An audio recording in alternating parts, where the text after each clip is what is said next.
Ang tunog ng basag na baso ay pumunit sa katahimikan ng malaking mansyon.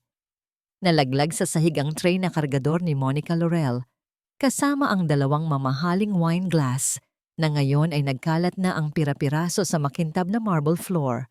Nanginginig ang kanyang mga kamay, hindi dahil sa bigat ng tray, kundi sa takot na bumalot sa kanya nang makita ang matatalim na tingin ni Aljon, ang mapagmataas na binata ng mga De La Vega na nakatayo sa dulo ng pasilyo. "Ayos ka lang ba, Monica?" Boses yon ni Mang Tonyo, ang matandang katiwala, na dali-daling lumapit upang tulungan siyang pulutin ang mga bubog. Ngunit bago pa man siya makasagot, ang halakhak ni Aljon ay umalingaw-ngaw sa buong mansyon na parang isang matamis na himig ng demonyo. "Tisk, tisk, tisk! Clumsy pa rin! Hindi ka ba talaga marunong mag-ingat, Monica?" Aljon said, at lumapit sa kanya ng may mapanuksong na ngiti. "O baka naman, sinasadya mo lang para mapansin kita?" Napakuyom ang kamao ni Monica, ngunit pilit niyang pinanatili ang mahinahon na ekspresyon. Hindi niya kayang makipag-away, lalo na sa taong may kapangyarihan gaya ni Aljon. Ang tanging nasa isip niya ay ang kanyang kapatid na si Ben, na kasalukuyang may lagnat sa bahay. "Pasensya na, Sir Aljon," mahina niyang sagot, habang yumuko upang pulutin ang huling piraso ng bubog. "Papalitan ko po agad." Hinawakan ni Aljon ang kanyang braso. Pinigilan siya. "Kailangan mo akong palitan? O kailangan mo ako?" Tiningnan siya ni Monica ng diretso sa mata. Sa kabila ng kanyang pagiging simpleng katulong at estudyante, may apoy sa kanyang mga mata na nagpakita ng kanyang paninindigan. "May trabaho po ako, Sir Aljon, at kailangan ko nang bumalik." Ngunit hindi siya binitiwan ni Aljon. Bagkus, hinila pa nito siya palapit. Halos magkalapit na ang kanilang mga mukha. Ang amoy ng mamahaling pabango ni Aljon ay tila lumamon sa kanya na nagdulot ng matinding pagkailang. "Alam kong may gusto ka sa akin, Monica. Bakit mo pa ako pinapahirapan?"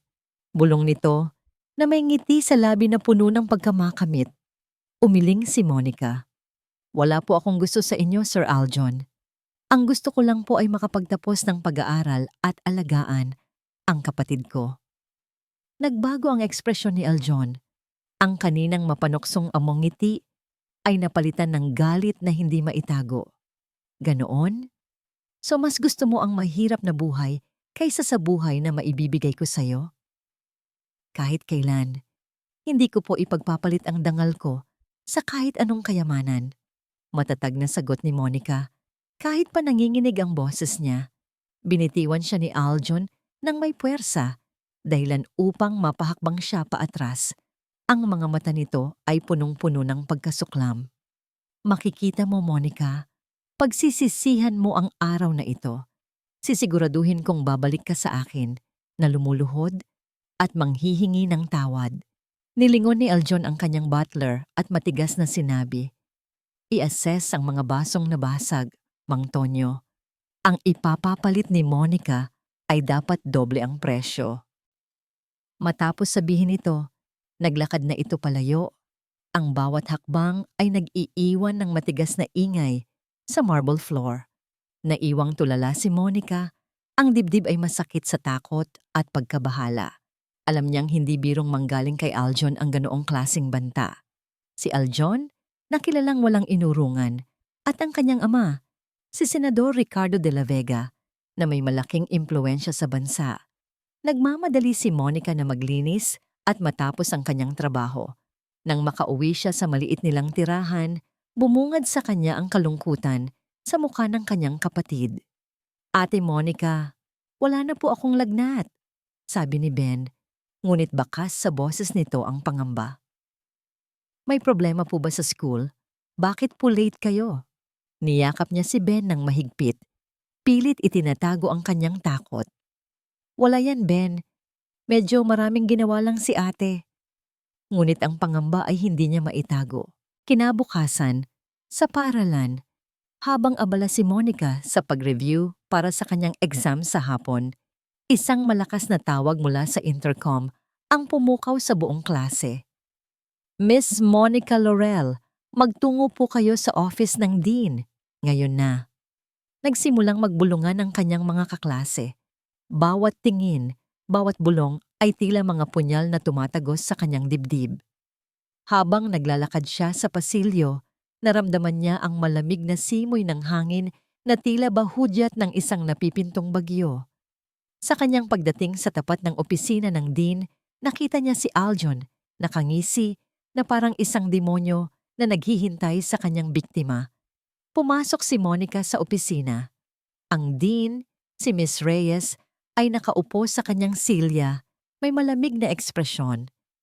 Sa harap niya, nakalatag ang ilang piraso ng papel at mga litrato. Monica, panimula ng Dean, ang boses nito ay matigas. May natanggap kaming ulat at mga ebidensya laban sa iyo. Itinuro ng Dean ang mga litrato, mga kuhang larawan ni Monica na tila nasa isang party, may hawak na alak, at kasama ang mga lalaking hindi niya kilala. Mayroon ding mga peking screenshot ng text messages na nagpapakita ng di umano'y pagdaya niya sa exams. Hindi po totoo yan, depensa ni Monica, nanlalaki ang mga mata sa pagkabigla at takot. Hindi ko po iyan ginagawa. May nagpaplano lang po na sirain ako. Ngunit ang Dean ay umiling. Ang mga ebidensya ay napakatibay, Monica. At mayroon ding mga testigong handang magpatunay na ikaw ang nasa mga larawang ito at nagpapakita ng hindi angkop na pag-uugali para sa isang estudyante ng institusyong ito. Tumingin si Monica kay Aljon na nakatayo sa isang sulok. Ang kanyang nangiti ay mas masama pa kaysa dati. Ito ang ganti niya. Dahil dito, patuloy ng Dean. Ang lupon ng disiplina ay nagdesisyon na ikaw ay ipatalsik mula sa paaralan. Para siyang binuhusan ng malamig na tubig. Ang kanyang mundo ay gumuho sa isang iglap, ang mga pangarap niya, ang pag-asa para sa kanyang kapatid, lahat ay nawala. Ang kanyang mga mata ay unti-unting napuno ng luha. Ngunit pilit niyang pinigilan ang mga ito na bumagsak. Ayaw niyang ipakita kay Aljon ang kanyang kahinaan, ngunit ang sakit ay hindi na niya maitago. Ang Dean, nang walang anumang awa, ay iniabot sa kanya ang isang sobre. Narito ang iyong expulsion letter. Mayroon ka lamang 24 oras upang kunin ang iyong mga gamit. Nanginginig ang kanyang mga kamay habang kinukuha ang sobre. Tumingin siya sa labas ng bintana, sa asul na kalangitan na tila ba nang aasar sa kanyang kalungkutan. Walang kahit anong pag-asa ang nakikita niya. Ang kinabukasan ay tila isang malaking pader na bumabalot sa kanya. At sa bawat segundo, lalo itong nagiging masikip at madilim. Ang bawat hakbang ni Monica, palabas ng eskwelahan ay tila isang paglakad patungo sa isang hukay. Ang expulsion letter sa kanyang kamay ay nanginginig, hindi dahil sa lamig ng hangin, kundi sa galit at kawalan ng pag-asa na bumabalot sa kanyang dibdib. Habang papalayo siya sa gate, tila bawat tingin ng mga dating kaklase ay nagiging patalim na tumatama sa kanyang dangal. Narinig niya ang mga bulungan. Siya yun, di ba? Ang mandaraya at malandi. Na halos ikaluhod niya. Hindi siya umuwi agad. Naglakad siya ng walang direksyon, hinahayaan ng kanyang mga paa na dalhin siya kung saan man. Ang bawat pangarap na pinaghirapan niya ay biglang naging abo. Paano na ang kanyang kapatid na si Ben? Paano na ang pag-asa niyang makabangon sa hirap? Ang lahat ay nawala nang dahil sa isang kasinungalingan, sa isang paghihiganti. Umupo siya sa isang lumang bench sa parke, sa ilalim ng isang malaking puno. Pinilit niyang pigilan ng luha, ngunit sadyang nagpatuloy sa pag-agos ang mga ito. Mainit sa kanyang pisngi, nanghihina siya. Sobrang sakit. Pakiramdam niya, pinagtaksilan siya ng buong mundo. Samantala, sa loob ng marangyang mansyon ng mga De La Vega, nagkakasiyahan sina Aljon at ang kanyang ama, si Senador Ricardo De La Vega. Magaling anak, sabi ni Senador Ricardo, habang tinatapik sa balikat si Aljon. Wala nang problema si Monica. Hindi na siya makakabalik sa school na yan at sigurado akong hindi na rin siya makakahanap ng trabaho. Napangisi si Aljon. Iyan na ng hirap sa mga mahirap, Papa. Kapag tinanggihan ang biyaya, mas lalong naghihirap. Ngumiti si Senador Ricardo. Tandaan mo, Aljon, sa mundong ito, ang may kapangyarihan ang laging nananalo. Kung may gusto ka, kunin mo. Kung may humadlang, tanggalin mo. Hindi tayo dapat binabangga. Naramdaman ni Aljon ang pag-angat ng kanyang ego. Salamat, Papa. Nagpatuloy ang kanilang kasiyahan, walang kamalay-malay sa pagdudusa na dinaranas ng isang inosenteng tao. Para naman kay Monica, ang sumunod na mga araw ay tila isang bangungot. Sinubukan niyang mag-apply sa iba't ibang trabaho, mula sa pagiging waitress hanggang sa tagalinis sa ibang opisina. Ngunit bawat pintuan ay nagsara sa kanyang mukha. Pasensya na, Ija, sabi ng isang may-ari ng restaurant na may simpatya sa mata. Narinig ko ang nangyari sa'yo. Ayaw kong magkaproblema sa negosyo ko dahil sa mga ganoong issue. Sabi nila, madaya ka raw. Sabi naman ng isang manager ng cleaning services na may pagdududa sa kanyang tinig. Hindi kami tumatanggap ng ganoon. Ang balita tungkol sa kanyang pagiging mandaraya at masamang babae ay kumalat ng mas mabilis pa sa apoy. Kahit ang mga kapitbahay nila ay tila umiiwas na sa kanya. Ang dating ngiti ay napalitan ng mapanuring tingin. Nagsimulang maapektuhan ang kanyang kapatid na si Ben na nakaririnig ng mga bulungan at minsan ay umiiyak dahil sa pangungutya ng ibang bata. Isang gabi, habang naghahanda ng hapunan si Monica, narinig niya ang pag-iyak ni Ben. Dali-dali siyang lumapit sa kapatid. Ben, anong nangyari? Nag-aalala niyang tanong. Ate, sabi nila, masamang tao ka raw, sabi ni Ben. Ang mga luha ay umaagos sa kanyang pisngi. Hindi po ba totoo yan, ate? Hindi po ba tayo masama? Niyakap ni Monica ang kapatid ng mahigpit. Naramdaman ang matinding kirot sa kanyang puso. Hindi, Ben. Hinding-hindi tayo masama. May mga tao lang talagang gusto tayong saktan. Ngunit paano niya ipapaliwanag ang lahat sa isang batang inosente?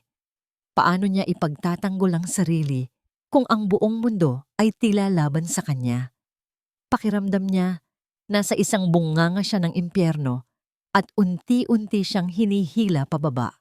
Isang araw, habang papalabas siya upang maghanap ng anumang pwedeng pagkakitaan, nakita niya si Mang Tonyo, ang matandang katiwala, mula sa mansyon ng mga De La Vega na nakatayo malapit sa kanilang bahay. May dala itong isang bag ng grocery. Mang Tonyo, gulat na tanong ni Monica. Bakit po kayo narito? Lumapit si Mang Tonyo. Ang kanyang mukha ay punong-puno ng pag-aalala. Nabalitaan ko ang nangyari sa'yo, Ija. Gusto kong malaman kung ayos ka lang. Hindi po, Mang Tonyo, sagot ni Monica, at hindi na niya napigilan ng luha. Hindi po ako ayos. Hindi ko po alam kung paano na kami. Tinapik ni Mang Tonyo ang kanyang balikat. Huwag kang mawalan ng pag-asa, Monica. Alam kong hindi ka ganoon at naniniwala ako na ang katotohanan ay lalabas din. Inabot ni Mang Tonyo ang isang sobre kay Monica. Huwag kang mag-alala sa gastos sa ospital ni Ben. Ako na ang bahala rito. Nahihiya si Monica na tanggapin, ngunit nakita niya ang sinseridad sa mga mata ni Mang Tonyo. Maraming salamat po, Mang Tonyo. Walang anuman, Ija. Basta huwag kang susuko. Habang paalis si Mang Tonyo, may biglang nahulog mula sa kanyang bulsa. Isang lumang pitaka na may bahagyang nakabukas na zipper. Hindi niya ito napansin at dali-daling nagpatuloy sa paglalakad. Pinulot ni Monica ang pitaka at sinubukan itong habulin, ngunit mabilis nang nakasakay ng jeep si Mang Tonyo.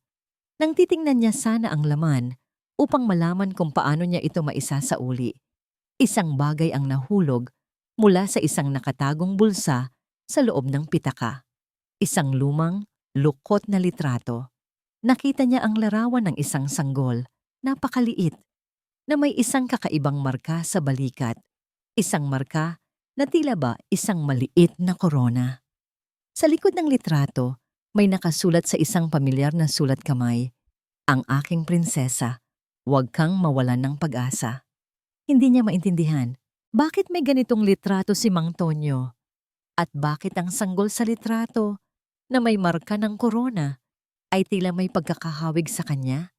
Isang kaba ang unti-unting gumapang sa kanyang dibdib na tila ba may isang malaking sikreto ang naghihintay na mabunyag. Nakaluhod si Monica sa sahig, hawak ang lumang litrato. Ang kaba sa kanyang dibdib ay unti-unting lumakas. Ang marka ng korona sa balikat ng sanggol, ang pamilyar na sulat kamay sa likod, at ang pakiramdam na may malalim na connection siya sa larawan. Lahat ay bumubuo ng isang palaisipan na hindi niya maintindihan. Bakit may ganitong litrato si Mang Tonyo? At anong ibig sabihin ng huwag kang mawalan ng pag-asa? Bumalik siya sa bahay, ang isip ay puno ng tanong. Tinitigan niya ang kanyang sariling balikat sa salamin, ngunit walang kakaibang marka. Naramdaman niya ang matinding pagkalito. Ano ang ibig sabihin ng lahat ng ito? Kinabukasan, maaga pa ay sinubukan niyang puntahan ang mga kapitbahay nila noong bata pa siya. Ang mga matatanda na kilala ang kanyang mga magulang na sina Aling Nena at Mang Jose. Manang Soling, panimula niya, habang nakaupo sa isang bangko sa labas ng bahay ng matanda.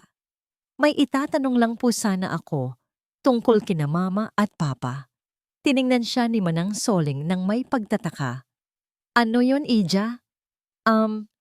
May alam po ba kayo tungkol sa kapanganakan ko? O kung may kakaiba po ba sa akin nung sanggol pa ako? Direkta niyang tanong. Nag-alinlangan si Manang Soling. Wala naman, Monica. Normal ka namang ipinanganak. Anak ka ni Nena at Jose, alam naman yan ng lahat. Ngunit sa kanyang mga mata, may nakita si Monica na isang kislap ng pagtatago, isang pag-iwas na nagpahiwatig na may hindi sinasabi ang matanda. Hindi niya pinilit. Nagpasalamat siya at nagpaalam, ngunit ang kanyang pagdududa ay lalong lumaki. Pag-uwi niya, nakita niyang nagwawali si Mang Tonyo sa bakuran ng kapitbahay. Lumapit siya, dala ang pitaka at ang litrato. "Mang Tonyo," sabi niya, "inabot ang mga bagay. Nahuhulog po pala ito sa inyo kahapon." Nagulat si Mang Tonyo. Ang kanyang mga mata ay nanlaki nang makita ang litrato. Agad niya itong kinuha at itinago sa pitaka. "Salamat, Monica. Hindi ko na malaya na nahulog pala." Ang kanyang boses ay tila may halong takot. "Mang Tonyo, sino po ang sanggol sa litrato?" Diretsa niyang tanong. Ang kanyang mga mata ay matalim na nakatingin sa matanda. "At bakit po may marka siyang korona?" Nag-aalangan si Mang Tonyo. Napabuntong hininga siya. Tila ba nag-iisip kung ano ang sasabihin. "Ija, matagal na yan. Lumang litrato lang yan ng isang kaibigan ko noon." "Kaibigan niyo?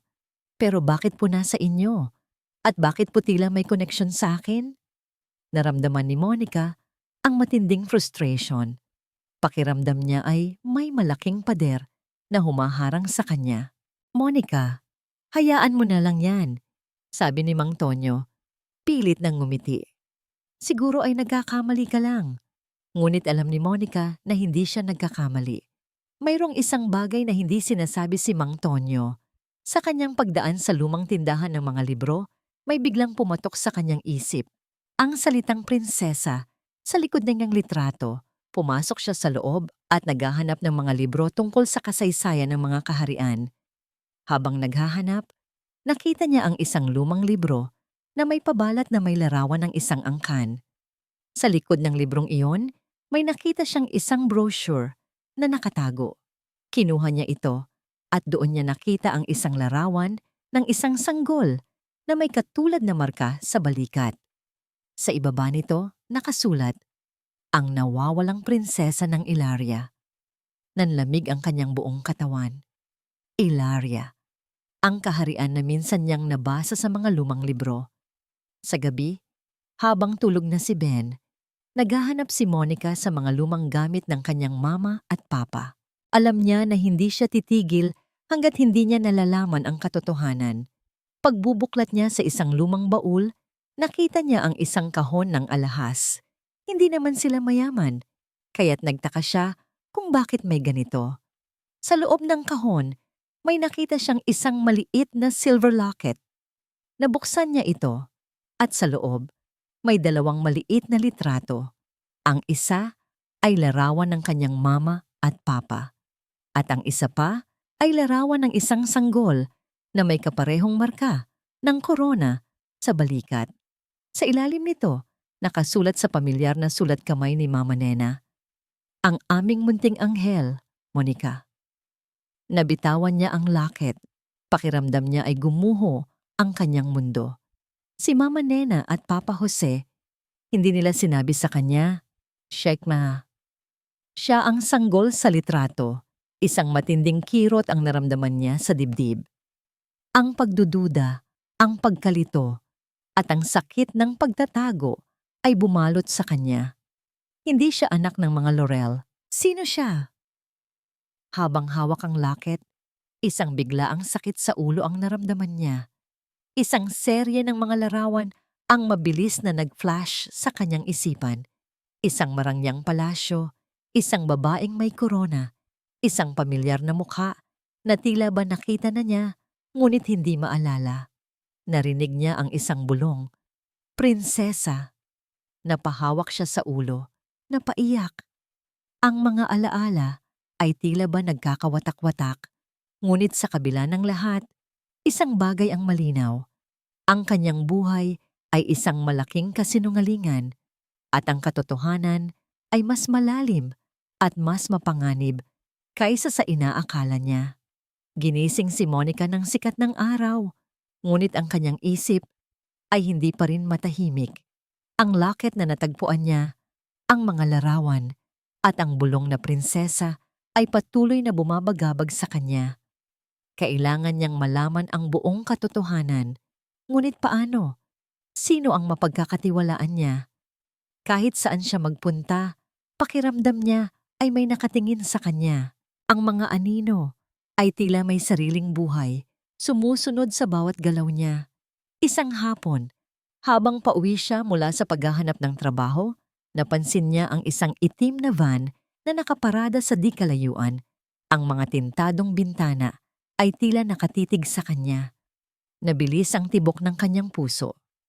Ito ba ang bunga ng kanyang paghahanap? Sa mansyon ng mga De La Vega, nagkakagulo. "Papa, bakit mo naman kasi hinayaan siyang buhayin pa ang nakaraan?" Reklamo ni Aljon. Habang nakaupo sa kanyang upuan, may hawak na baso ng whiskey. "Ito na nga ang sinasabi ko. Dapat noon pa lang, tinapos na ang lahat." Pinanliitan ng mata ni Senador Ricardo si Aljon. "Huwag kang magpadalos-dalos, Aljon. Akala mo ba madali lang ang lahat? Napakahirap tanggalin ang isang tao ng walang bahid. Lalo na ngayon na may mga tao pa ring naghahanap sa prinsesa na yan." Nagsindi si Senador Ricardo ng sigarilyo. Hindi na niya dapat buhayin ang nakaraan. Kung hindi, magkakagulo ang lahat. Hindi lang ang pamilya natin ang madadamay, kundi pati na rin ang Ilaria. "So anong gagawin natin, Papa?" Tanong ni Aljon. "Hahayaan na lang ba natin siya na maghukay?" "Hindi," matigas na sagot ni Senador Ricardo. "Kailangan nating pigilan siya. Bago pa mahuli ang lahat, kailangan nating kumilos ng palihim ng walang bakas." Samantala, sa isang malayong kaharian, sa loob ng marangyang palasyo ng Ilaria, si Reyna Celestina ay nakaupo sa kanyang trono. Ang mga mata ay nakatingin sa isang lumang portrait. Larawan iyon ng isang bata, isang prinsesa, na may marka ng korona sa balikat. "Anak ko, nasaan ka na?" Bulong niya. Ang kanyang tinig ay puno ng kalungkutan. "Kailan kita mahahanap?" Ngunit sa gitna ng kanyang kalungkutan, may isang sinag ng pag-asa. Dumating ang isang lihim na mensahero, isang katiwala ng royal family na may dalang sulat. "Kamahalan," sabi ng katiwala, habang yumuyuko. "May natanggap po kaming impormasyon. mula po sa isang pinagkakatiwalaang tao na nagtatago sa bansang ito. Binuksan ni Reyna Celestina ang sulat.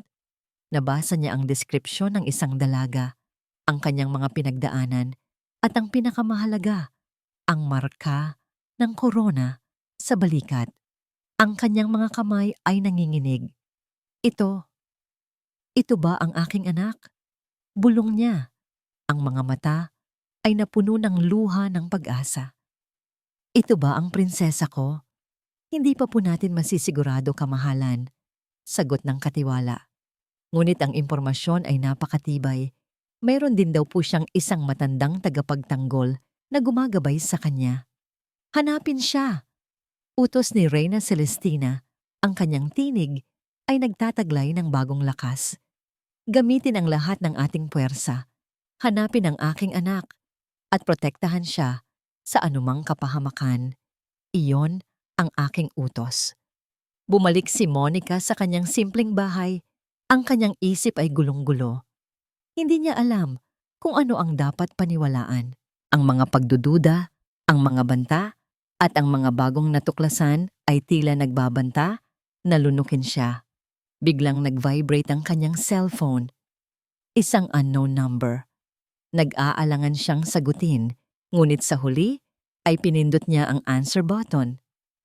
Monica Laurel, dapat ay huwag ka nang maghukay pa sa nakaraan, sabi ng isang malalim na boses na tila binago upang hindi makilala. Kung hindi lang ikaw ang madadamay, pati na rin ang kapatid mo, si Ben. Nanlamig ang kanyang buong katawan. Binitawan niya ang cellphone. Si Ben, ang kanyang kapatid. Hindi niya hahayaang may mangyaring masama rito. Napaupo si Monica sa sahig. Ang mga luha ay bumagsak sa kanyang pisngi. Ang takot para kay Ben ay mas matindi pa sa takot niya para sa kanyang sarili. Sa isang banda, gusto niyang sumuko upang protektahan ang kanyang kapatid. Ngunit sa kabilang banda, ang katarungan para sa kanyang sarili at ang katotohanan ng kanyang pagkatao ay nagtulak sa kanya na lumaban. Tumingin siya sa litrato ng sanggol na may korona at sa laket na may larawan ng kanyang mama Nena, ang kanyang mga magulang na umampon sa kanya.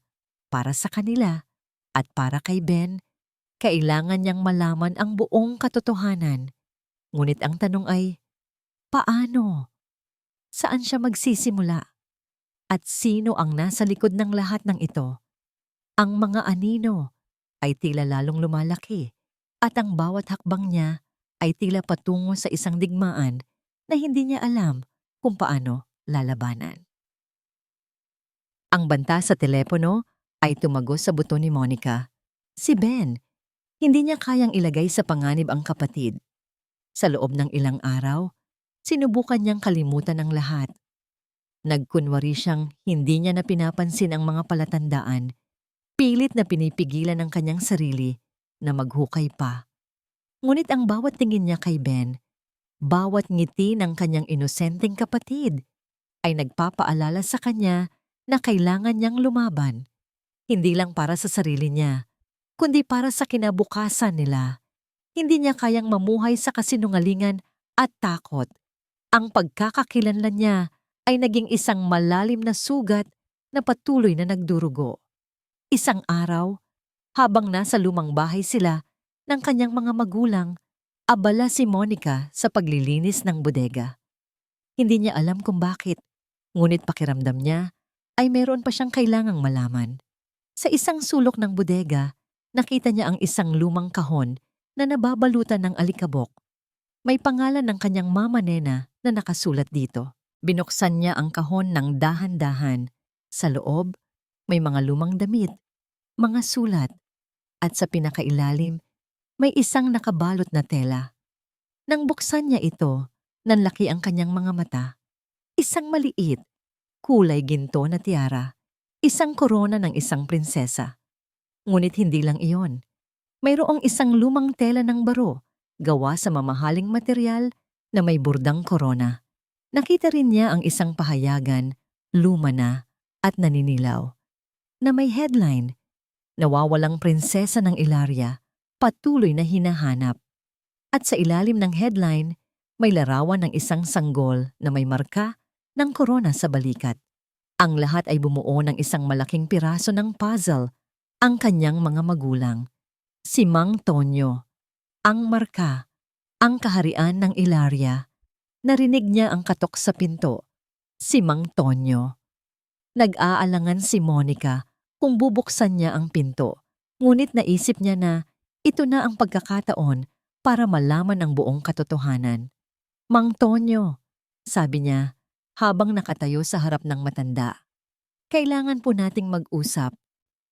Ipinakita niya ang tiara, ang tela, at ang pahayagan. Tumingin si Mang Tonyo sa mga ito at napabuntong hininga. Ang mga mata niya ay napuno ng lungkot at pagsisisi. Ija, Monica, panimula ni Mang Tonyo, ang kanyang boses ay nanginginig. Patawarin mo ako at ang mama at papa mo. Hindi namin sinabi sa iyo ang totoo. Sinimulang ikwento ni Mang Tonyo ang lahat, na siya ay dating Royal Guard ng Ilaria na inatasang protektahan ang sanggol na prinsesa. Na noong gabing nawala ang prinsesa, isang malaking kaguluhan ang naganap sa palasyo, na siya ay nasugatan at muntik nang mamatay. Nang magkamalay ako, patuloy ni Mang Tonyo, nakita kong wala na ang prinsesa. Nalaman ko na inatasan ni Senador Ricardo ang nooy isang ambisyosong opisyal, ang kanyang mga tauhan na kunin ang prinsesa upang gamitin sa kanyang mga plano. Hindi niya gusto ang pamilya ng reyna. Sinabi niya sa akin na hindi siya titigil hanggat hindi niya nakukuha ang lahat ng kapangyarihan. Pero bakit po ako? Tanong ni Monica. Ang kanyang boses ay mahina. Kasi ikaw ang tunay na tagapagmana, Ija. Sabi ni Mang Tonyo, ang kanyang mga mata ay nanunubig. Nakita kita, Monica, nang araw na dinala ka kina Aling Nena. Nilagay ka ng mga tauhan ni Senador Ricardo sa isang kahon sa labas ng bahay nila na parang isang basurang itinatapon. Gusto nilang mawala ka? Tuluyan ng mawala. Nagulat si Monica. So, ang mama at papa ko, ang mga Laurel, ampon lang pala ako? Tumango si Mang Tonyo. Patawarin mo kami, Monica. Ayaw lang namin na malaman mo ang mapanganib na katotohanan. Pero hindi ko rin kayang pabayaan ka. Kaya mula noon, sinundan kita, binantayan ka, mula sa malayo. Habang lumalaki ka, nakita ko ang marka ng korona sa iyong balikat. Ang marka ng Ilaria. Ang lahat ay naglinaw. Ang paghihirap niya, ang pagtatangka ni Aljon na sirain siya. Ang lahat ay konektado sa isang malalim na balangkas ng kapangyarihan at pagtataksil. Hindi ko po maintindihan, sabi ni Monica. Ang kanyang boses ay puno ng galit. Bakit? Anong kasalanan ko? Wala kang kasalanan, Ija. Sadyang biktima ka lang ng kanilang kasamaan at pagnanais sa kapangyarihan, sagot ni Mang Tonyo. Sa mga oras na yon, may kumatok sa pinto. 2 lalaki, nakasuot ng itim, ang nakatayo sa labas. Royal Guards sila. Monica Laurel, tanong ng isa. Kami po ay mula sa Ilaria. Nagpadala po si Reyna Celestina para sunduin kayo. Nanlaki ang mga mata ni Monica. Ang Reyna, ang kanyang ina, ang kanyang puso ay halos lumabas sa kanyang dibdib. Sa wakas, malalaman na niya ang buong katotohanan. Ngunit bago pa man siya makasagot, isang putok ng baril ang umalingaw-ngaw. Nalaglag ang isa sa Royal Guards. Mula sa likod ng mga bushes, lumabas ang mga tauhan ni Senador Ricardo, armado at handang pumatay. Kailangan nating umalis dito, sigaw ni Mang Tonyo habang hinihila si Monica. Huwag kang mag-alala, Ija. Hindi ko hahayaang saktan kanila. Sinubukan nilang tumakas, ngunit napakabilis ng mga tauhan ni Senador Ricardo. Ang isa sa mga Royal Guards ay humarang. Sinubukan silang protektahan, ngunit bumagsak din sa lupa. Narinig ni Monica ang mga putok ng baril, ang mga sigaw, at ang amoy ng dugo. Ang kanyang puso ay kumalabog ng napakabilis. Pakiramdam niya ay isa siyang biktima na wala ng laban. Isang matinding suntok ang tumama sa likod ng kanyang ulo. Unti-unting nagdilim ang kanyang paningin. Ang huling nakita niya ay ang mukha ni Mang Tonyo na pilit siyang kinakausap, ngunit hindi na niya marinig ang sinasabi nito. Ang lahat ay naging itim. Sa loob ng napakarangyang palasyo ng Ilaria, nakaupo si Reyna Celestina sa kanyang pribadong silid. Ang kanyang mga mata ay nakatingin sa labas ng bintana, sa nagbabantang ulap na tila ba sumasalamin sa kanyang kalooban. Mahigit 20 taon na ang nakalipas mula nang nawala ang kanyang nag-iisang anak, ang Prinsesa Helena. Bawat araw ay isang pagpapahirap, bawat gabi ay puno ng bangungot ng pagkawala. Ang litrato ng sanggol na prinsesa na may marka ng korona sa balikat ay nasa kanyang kamay. Hindi niya ito binitiwan kailanman. Bawat detalye ng litrato ay nakaukit sa kanyang puso. Ang ngiti ng sanggol, ang kinang ng mga mata. Helena ko, nasaan ka na anak? Bulong niya, ang kanyang tinig ay nanginginig. Pumasok ang kanyang pinagkakatiwalaang katiwala, si Sir Kael. Ang kanyang mukha ay puno ng pag-aalala. Kamahalan, panimula ni Sir Kael habang yumuyuko. May masamang balita po kami. Nabilis ang tibok ng puso ni Reyna Celestina. Ano yon, Kael? Tungkol ba ito sa aking anak? Nagkaroon po ng engkwentro ang ating mga Royal Guard sa Pilipinas, sagot ni Sir Kael. Ang kanyang tinig ay may halong lungkot. Hindi po sila nakabalik. At ang dalagang sinasabi nilang may marka ng korona, nawawala po. Nabitawan ni Reyna Celestina ang litrato. Nanlamig ang kanyang buong katawan. Nawawala. Ang huling pag-asa niya ay tila ba nawala na rin. Anong nangyari? Mahina niyang tanong. Isang matinding ambush po ang naganap, kamahalan. Paliwanag ni Sir Kael. Mukhang may nakakaalam ng ating paghahanap. Malakas po ang kalaban. Mayroon pong isang matandang lalaki na nakasama ng dalaga na nagtangkang ipagtanggol siya. Si Mang Tonyo, ang dating Royal Guard na nakatalaga sa inyong anak noong maliit pa siya. Nanlaki ang mga mata ni Reyna Celestina. Mang Tonyo, buhay pa siya? At nasaan siya? Ayos lang ba siya? Nagawang tumakas po ni Mang Tonyo, kamahalan. Ngunit sugatan siya. Siya po ang nagbigay sa atin ng mga impormasyon tungkol sa dalaga. Mukhang sinusubukan po niya siyang protektahan sa loob ng mahabang panahon. Ang impormasyon tungkol kay Mang Tonyo ay nagbigay ng bagong pag-asa kay Reyna Celestina. Hindi pa nawawala ang lahat. Kung buhay si Mang Tonyo at kasama niya ang kanyang anak, ibig sabihin ay may pag-asa pa. Hanapin ninyo si Mang Tonyo. Iutos ni Reyna Celestina. Ang kanyang tinig ay nagtataglay ng bagong lakas.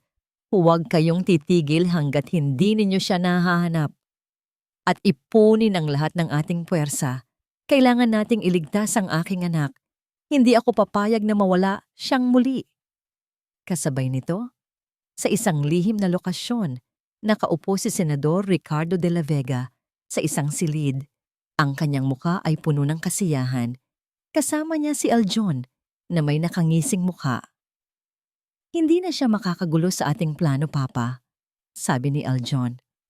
Wala na si Monica, at ang mga gwardiya ng Ilaria napatay na. Walang sino man ang makakabangga sa atin ngayon. Ngumiti si Senador Ricardo. Magaling anak. Ngayon, ang huling hakbang na lang ang kailangan nating gawin. Kailangan nating kunin ang trono ng Ilaria. Hindi sila dapat makakahanap ng tagapagmana.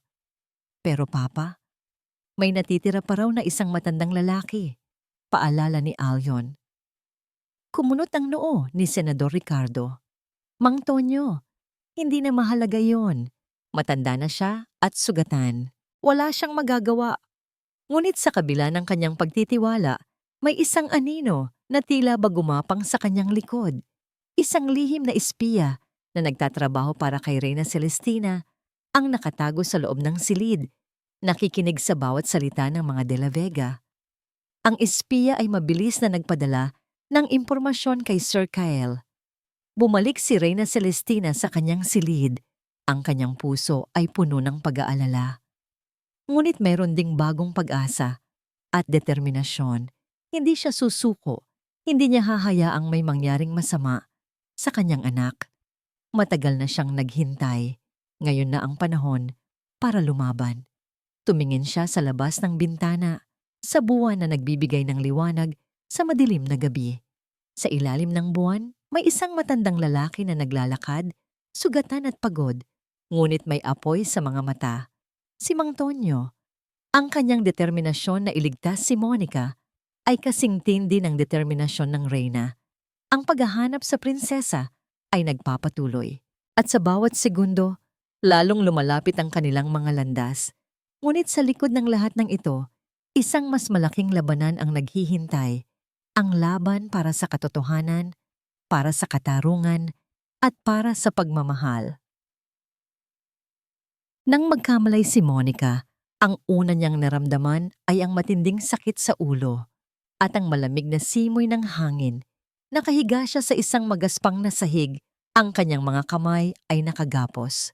Ang dilim ay bumabalot sa kanya, maliban sa isang maliit na sinag ng ilaw na nagmumula sa isang siwang sa dingding. Sinubukan niyang gumalaw, ngunit ang bawat galaw ay nagdulot ng matinding kirot. Hindi niya maalala kung paano siya napunta doon. Ang huling naaalala niya ay ang mga putok ng baril, ang mukha ni Mang Tonyo, at ang kanyang mundo na unti-unting nagdilim. Nasaan si Mang Tonyo? Ayos lang ba siya? Ang mga tanong ay bumaha sa kanyang isip na nagdulot ng mas matinding takot. Biglang bumukas ang pinto at isang matinding liwanag ang pumasok. Napapikit siya. Nang imulat niya ang kanyang mga mata, nakita niya si Senador Ricardo, nakangisi, at sa likod nito ay nakatayo si Aljon na may nakakasuklam na ngiti sa labi. "Gising ka na pala, aking mahal na prinsesa," sabi ni Senador Ricardo. Ang kanyang boses ay mapanukso. "Welcome sa iyong bagong kaharian." "Anong ginawa ninyo kay Mang Tonyo?" tanong ni Monica. Ang kanyang tinig ay nanginginig sa galit at takot. "Nasaan siya?" Nagtawanan sina Senador Ricardo at Aljon. "Ang matandang yon, siguro ay patay na ngayon, o kaya ay nagtatago sa kung saan. Walang silbi," sabi ni Aljon na may paghamak sa kanyang tinig. Nanginginig ang buong katawan ni Monica. Patay? Hindi. Hindi niya kayang tanggapin. Si Mang Tonyo ang kanyang tanging pag-asa. Lumapit si Senador Ricardo at yumuko sa kanya. Ang kanyang mga mata ay matalim. "Napakatalino mo, Monica. Akala ko ay madali ka lang mawawala. Pero tignan mo, ikaw pa ang naging susi sa aking pag-angat." "Anong ibig mong sabihin?" tanong ni Monica. Sinimulang ikwento ni Senador Ricardo ang kanyang buong plano. Na noon pa man, gusto na niyang makuha ang kapangyarihan ng Ilaria, na ang Reyna Celestina ay isang hadlang sa kanyang ambisyon. "Ang nawawalang prinsesa?" sabi ni Senador Ricardo na may ngiti sa labi. "Ako ang may pakana ng lahat ng iyon. Ako ang nag-utos sa aking mga tauhan na kunin ka, palitan ka, at itapon ka para hindi ka na kailanman makabalik sa Ilaria, para hindi ka na maging banta sa aking pag-angat." Nanlaki ang mga mata ni Monica. Siya, si Senador Ricardo ang nasa likod ng lahat ng kanyang paghihirap. Ang mama at papa mo? Ang mga Laurel? Naisip mo ba kung bakit sila ang napili ko? Dahil sila ang pinakamahina. Sila ang madaling takutin. At ngayon, wala na sila. Walang sino man ang makapagpapatunay ng iyong pagkatao, patuloy ni Senador Ricardo. Ang bawat salita ni Senador Ricardo ay tila ba tumatagos sa kanyang puso, nagdudulot ng matinding sakit. Ang kanyang buong buhay ay isang kasinungalingan, at ang taong naging sanhi ng lahat ay nakatayo sa harap niya, nagmamayabang. "At ikaw, Monica," sabi ni Aljon, na lumapit at hinawakan ang kanyang buhok. "Tingnan mo ang sarili mo ngayon. Walang-wala. Hindi ba't sinabi ko sa'yo, babalik ka sa akin na lumuluhod at manghihingi ng tawad?" Nilabanan ni Monica ang kanyang pagnanais na sampalin si Aljon. Hinding-hindi. Kahit kailan, hindi ko kayo hahayaang manalo. Tumawa si Senador Ricardo. Matapang ka pa rin, Monica. Pero hanggang saan ang tapang mo?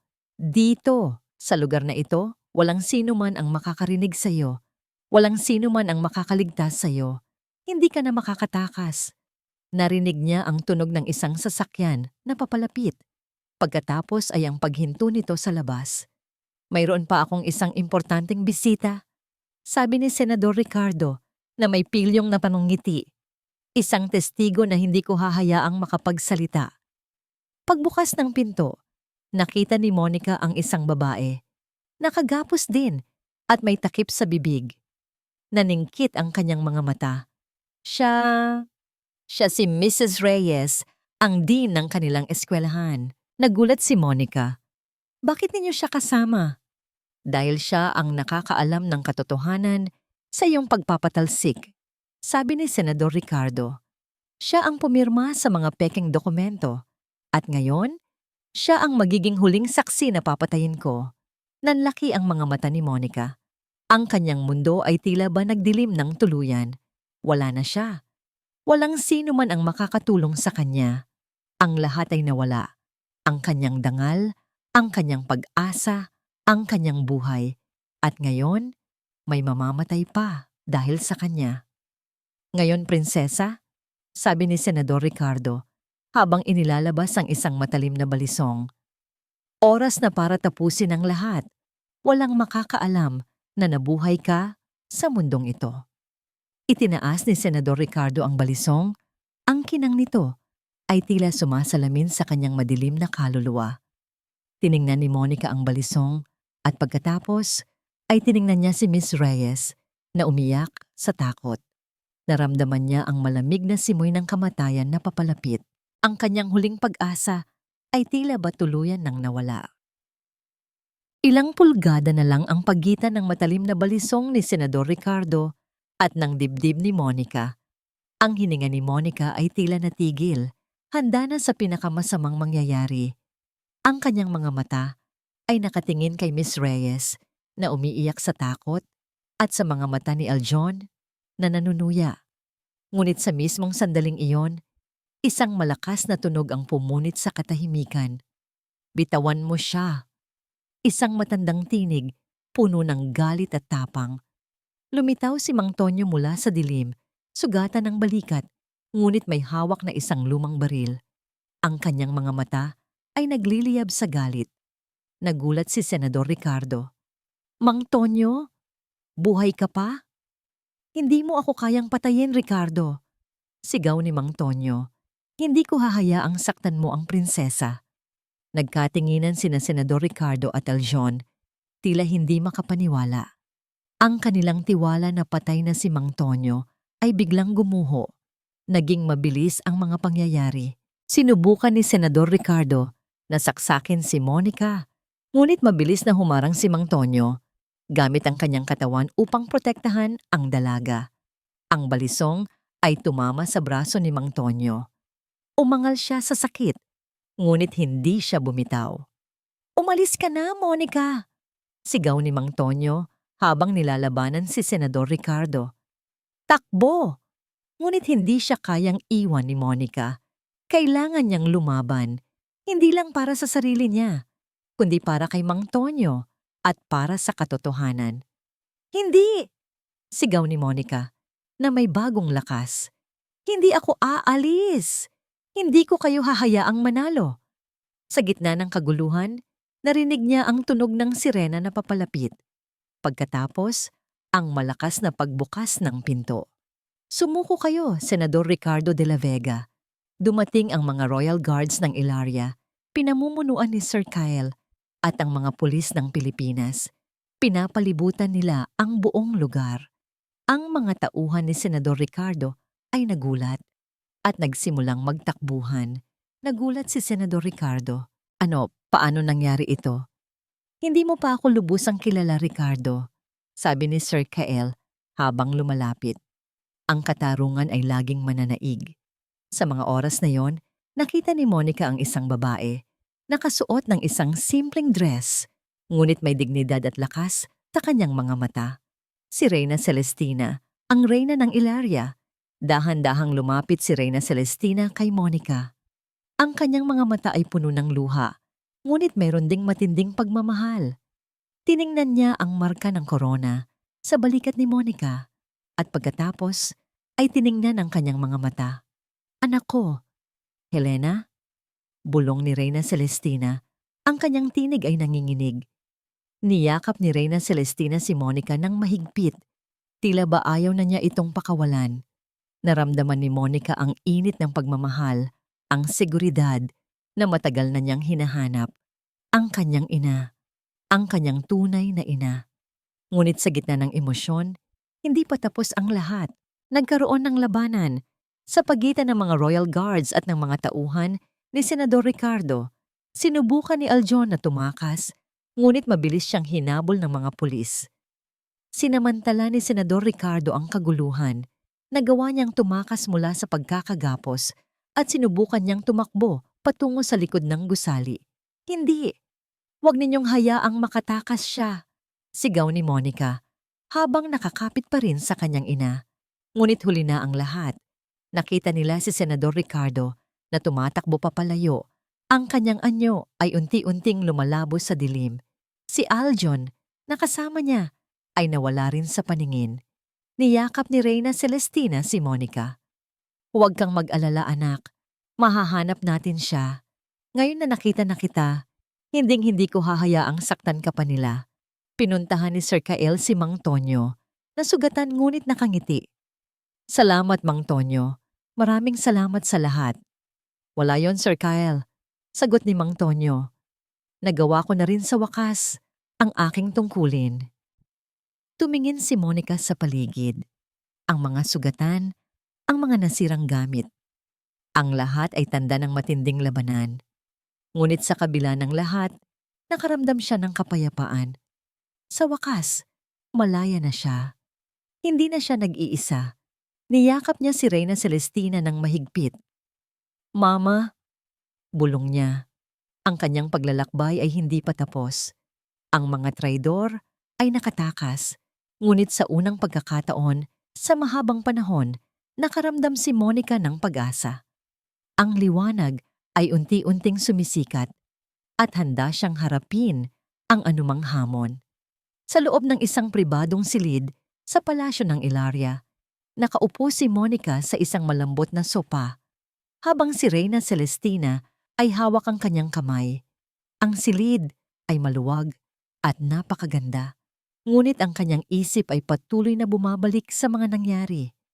Ang labanan, ang mga putok ng baril, at ang pagtakas ni na Senador Ricardo at Aljon. Anak ko, gaano katagal ka naming hinanap? Sabi ni Reyna Celestina. Ang kanyang mga mata ay nanunubig. Patawarin mo kami kung nahuli kami, kung hindi ka namin naprotektahan noon. Hindi ninyo po kasalanan, Mama, sagot ni Monica. Ang kanyang boses ay puno ng emosyon. Salamat po at hindi kayo sumuko sa paghahanap sa akin. Doon, sinimulang ikwento ni Reyna Celestina ang lahat. Ang kaguluhan sa palasyo, ang pagtataksil ng ilang opisyal, at ang biglaang pagkawala ng sanggol na prinsesa. Ang walang humpay nilang paghahanap, ang bawat balita, bawat pag-asa na nauuwi sa kabiguan. Nang mawala ka anak, halos gumuho ang mundo ko, sabi ni Reyna Celestina. Ngunit hindi ako sumuko. Alam kong buhay ka. Naramdaman ko. Sa mga oras na yon pumasok si Mang Tonyo na may benda sa kanyang braso. Kasama niya si Sir Kael. Kamahalan, sabi ni Mang Tonyo habang yumuyuko. Nagpapasalamat po ako at nakita ninyo na ang inyong anak. Ikaw ang bayani, Mang Tonyo, sabi ni Reyna Celestina na may ngiti sa labi. Kung hindi dahil sa iyo, hindi ko pa rin mahahanap ang aking anak. Bibigyan kita ng karangalan na nararapat sa iyo. Ngunit umiling si Mang Tonyo. Ang tanging karangalan na gusto ko po ay makita si Prinsesa Helena na masaya at ligtas. Yun lang po ang sapat na para sa akin. Niyakap ni Monica si Mang Tonyo. Salamat po, Mang Tonyo. Maraming salamat sa lahat. Samantala, sa labas ng palasyo, nagpapatuloy ang paghahanap kina Senador Ricardo at Aljon. Ang buong puwersa ng Ilaria at ng Pilipinas ay nagkakaisa upang hanapin ang mga traidor. Kinaumagahan, isang balita ang bumulaga sa buong mundo. Nahuli si Senador Ricardo de la Vega at ang kanyang anak na si Aljon. Nakatakas nga sina Senador Ricardo at Aljon, ngunit hindi sila nakalayo. Natagpuan sila sa isang liblib na lugar habang sinusubukan nilang tumakas sa bansa. Dinala sila sa isang kulungan at doon haharapin nila ang mga kaso laban sa kanila. Dahil sa koneksyon ng kaso sa Ilaria, isang espesyal na paglilitis ang isinagawa. Ito ay ginanap sa isang lugar na may mataas na seguridad. Ang buong mundo ay nakatutok. Gustong malaman ang katotohanan. Ang pinakamatinding bahagi ng paglilitis ay nang tumayo si Monica sa harap ng lahat. Ang kanyang puso ay kumalabog ng napakabilis, ngunit ang kanyang mga mata ay matatag. Ako po si Monica Laurel. Panimula niya, ang kanyang boses ay malinaw at matatag. Ngunit ngayon, alam ko na ang aking tunay na pangalan ay Prinsesa Helena ng Ilaria. Ang prinsesa na sinubukan nilang patayin. Ang prinsesa na sinubukan nilang burahin sa kasaysayan. Sinimulang ikwento ni Monica ang lahat. Mula sa kanyang pagkabata, ang kanyang paghihirap, ang kanyang pagpapalayas sa eskwelahan, at ang pagtatangka ni Aljon na sirain ang kanyang reputasyon. Pagkatapos ay ang pagtuklas niya sa kanyang tunay na pagkatao, ang mga banta, ang pagdukot, at ang pagtatangka ni Senador Ricardo na patayin siya. Ang bawat salita ni Monica ay tumagos sa puso ng mga nakikinig. Ang kanyang tapang, ang kanyang sinseridad, ang kanyang mga luha. Lahat ay nagpapatunay ng kanyang katotohanan. Ipinakita niya ang marka ng korona sa kanyang balikat, ang patunay ng kanyang dugo. Nanindigan si Senador Ricardo, pilit na itinatanggi ang lahat. Kasinungalingan. Ang lahat ay kasinungalingan. Ginagawa lang niya iyan para makuha ang trono ng Ilaria. Ngunit merong isang bagay na hindi alam ni Senador Ricardo. Ang kanyang dating sekretarya, si Miss Reyes, ang dean ng eskwelahan, ay sumunod kay Monica. Nagdesisyon si Miss Reyes na magsabi ng katotohanan. Ang lahat ng sinabi ni Prinsesa Helena ay totoo. Sabi ni Miss Reyes, ang kanyang boses ay nanginginig. Ako po ang pumirma sa mga pekeng dokumento. Pinilit po ako ni Senador Ricardo. Tinakot niya po ako at ang aking pamilya. Ikinuwento ni Miss Reyes ang lahat ng detalye mula sa paggawa ng mga pekeng ebidensya hanggang sa pagpapatalsik kay Monica. Ang kanyang testimonya ay nagpatunay sa lahat ng sinabi ni Monica. Nagulat si Senador Ricardo. Pagtataksil! Sigaw niya, hindi ka dapat nabuhay. Sa kanyang galit, sinubukan ni Senador Ricardo na umakyat sa entablado na may hawak na isang nakatagong maliit na kutsilyo at tsinya ito ng diretso kay Monica. Ang lahat ay napasigaw. Sa mismong sandali na iniumang ni Senador Ricardo ang kutsilyo kay Monica, isang mabilis na Royal Guard ang humarang. Napakabilis ng paggalaw ng gwardiya. Hinawakan ang kamay ni Senador Ricardo at persahang inagaw ang kutsilyo. Nagkaroon ng kaunting kaguluhan, ngunit mabilis na naibaba sa sahig si Senador Ricardo at kinapkapan para sa iba pang posibleng armas. Sa gitna ng kaguluhan, nanatiling kalmado si Monica. Tiningnan niya si Senador Ricardo. Ang kanyang muka ay puno ng matinding galit at pagkatalo. Ang dating mapagmataas na senador ay ngayon ay isang kaawa-awang bilanggo na ang lahat ng kasinungalingan ay nabunyag na. Ang katotohanan ay laging mananaig, Senador Ricardo.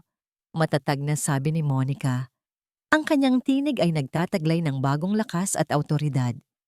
Hindi mo maaaring burahin ang nakaraan at hindi mo maaaring burahin ang katotohanan.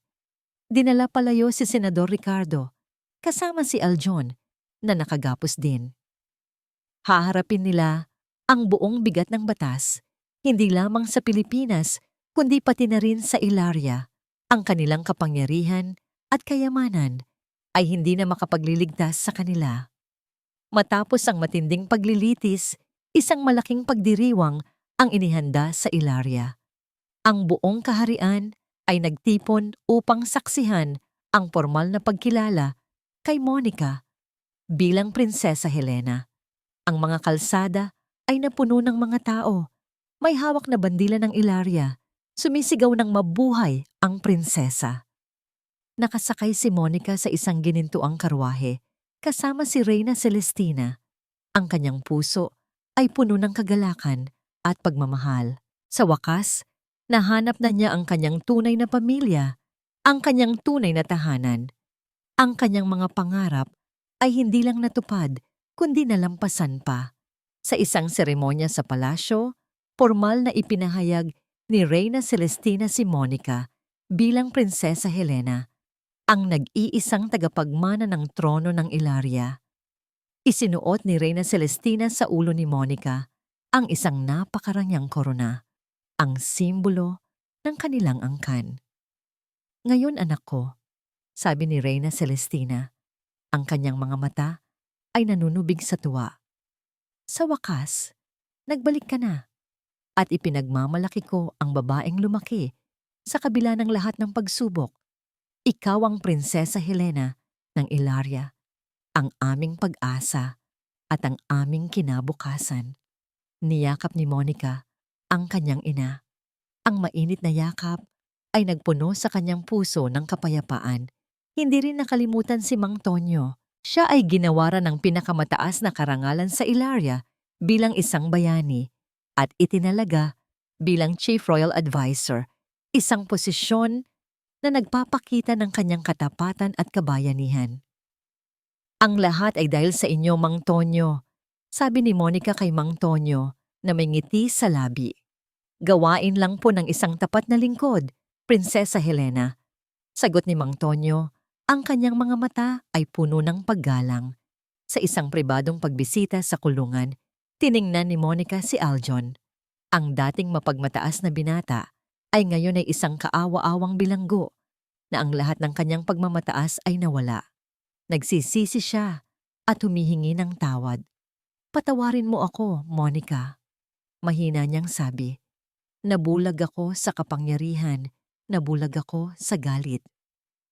Tiningnan ni Monica si Aljon. Ang sakit na idinulot niya ay hindi madaling mawala. Ngunit sa kanyang puso, mayroong isang maliit na bahagi na naawa. Sana ay matuto ka sa iyong mga pagkakamali, Aljon. Ang tunay na kapangyarihan ay hindi nakukuha sa pang-aapi, kundi sa kabutihan at paggalang. Bumalik si Monica sa Pilipinas upang dalawin si Ben, na ngayon ay masaya na at malusog. Ikinuwento niya ang lahat kay Ben at niyakap siya ng mahigpit. Ate, prinsesa ka pala! Gulat na sabi ni Ben. Ngumiti si Monica. Oo, Ben. At ngayon, may kakayahan na akong tulungan ka. Tulungan ang mga taong nangangailangan. Hindi na tayo mahihirapan. Mula noon, si Prinsesa Helena, dating si Monica Laurel, ay naging simbolo ng pag-asa at katarungan. Kasama ang kanyang inang Reyna Celestina, namuno sila sa Ilaria ng may pagmamahal at karunungan. Ang kaharian ay yumabong sa kapayapaan at kaunlaran. Isang araw, habang nakatayo si Monica sa balkonahe ng palasyo, nakatingin sa magandang tanawin ng Ilaria, naramdaman niya ang malamig na simoy ng hangin. Hawak niya ang locket na natagpuan niya, ang larawan ng kanyang Mama Nena at Papa Jose. Hindi niya sila malilimutan. Sila ang nagbigay sa kanya ng pagmamahal at lakas upang harapin ang lahat ng pagsubok. Nakangiti siya, puno ng pag-asa. Alam niya na ang kanyang paglalakbay ay hindi pa tapos, ngunit sa kanyang puso, mayroon siyang matinding pagmamahal, katotohanan at tapang. At iyon ang pinakamahalagang korona na kailanman ay isusuot niya. Ang korona ng katotohanan.